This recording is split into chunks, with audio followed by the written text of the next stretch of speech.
સુરતમાં પોલીસના ઉચ્ચ અધિકારીઓના કડક આદેશ હોવા છતાં સ્થાનિક સ્તરે અમલમાં ઢીલાસ જોવા મળી રહી છે।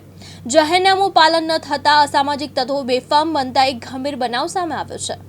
સુરતના અડાજણ વિસ્તારમાં કાયદો અને વ્યવસ્થાને લઈને ચિંતાજનક સ્થિતિ સામે આવી છે।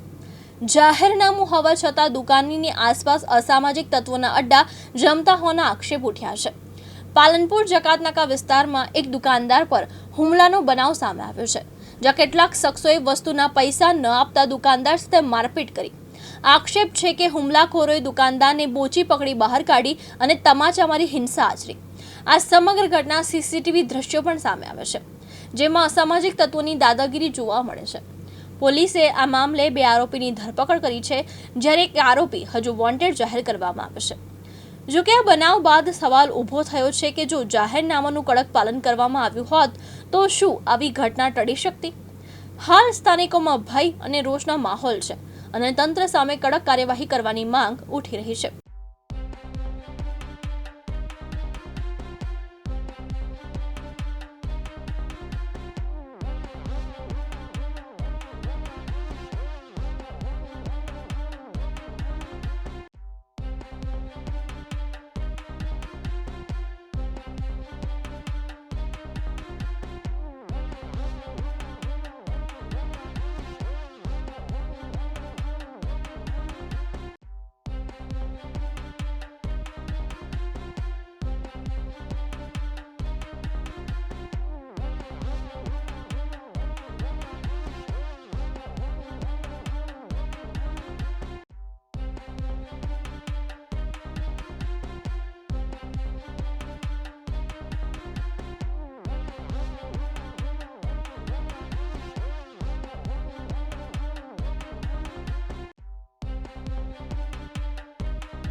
મુકેશ ગુરવ, દિવ્યાંગ ન્યૂઝ, સુરત।